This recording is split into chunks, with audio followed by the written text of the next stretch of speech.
السلام علیکم ورحمۃ اللہ وبرکاتہ۔ شروع اللہ کے نام سے جو بڑا مہربان نہایت رحم والا ہے۔ حضرت ایوب علیہ السلام کا واقعہ قرآن مجید اور حدیث میں ایک صبر اور استقامت کی بہترین مثال کے طور پر بیان کیا گیا ہے۔ حضرت ایوب علیہ السلام اللہ کے نبی تھے جو شام کے علاقے میں رہتے تھے۔ آپ نہایت نیک، پرہیزگار اور مالدار انسان تھے۔ آپ کی بے پناہ دولت، اولاد اور عزت اللہ کا انعام تھا، لیکن اللہ تعالیٰ نے آپ کو ایک سخت آزمائش میں ڈالا تاکہ آپ کی صبر و شفقت کو دنیا کے سامنے مثال بنائے۔ مال اور اولاد کی آزمائش۔ حضرت ایوب علیہ السلام اللہ تعالیٰ نے بڑی نعمتوں سے نوازا تھا، لیکن آزمائش کے طور پر آپ کا مال، دولت، اولاد سب ختم ہو گئے۔ آپ کے زمیندار، جانور اور اولاد ایک کے بعد ایک اللہ کی مرضی سے دنیا سے رخصت ہو گئے۔ اس کے باوجود آپ نے اللہ کی رضا پر صبر کیا اور شکر ادا کرتے رہے۔ صحت کی آزمائش۔ اس کے بعد اللہ تعالیٰ نے آپ کی صحت کو بھی آزمائش میں ڈال دیا۔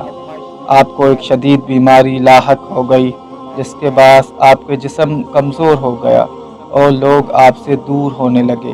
صرف آپ کی بیوی حضرت رحمت آپ کے ساتھ رہیں اور آپ کی خدمت کرتی رہیں۔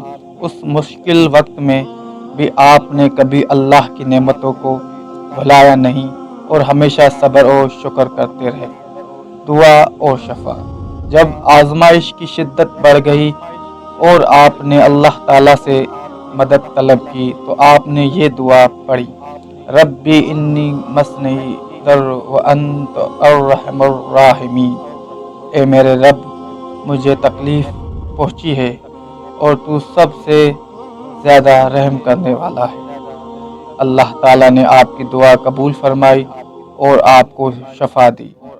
آپ کو نہ صرف صحت واپسی ملی بلکہ آپ کو پہلے سے زیادہ مال اور اولاد عطا کی گئی۔ اس حدیث مبارک میں ہمیں اور اس واقعے میں ہمیں یہ پتہ چلتا ہے کہ حضرت ایوب علیہ السلام کی زندگی سے ہمیں یہ سبق ملتا ہے کہ مشکلات، حالات، صبر کرنا اور اللہ کی طرف سے رجوع کرنا ایمان کی بہترین نشانی ہے۔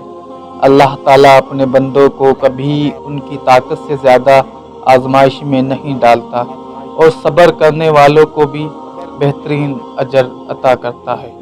یہ واقعہ ہمیں ہر حالت میں اللہ پر یقین اور بھروسہ رکھنے کی تعلیم دیتا ہے۔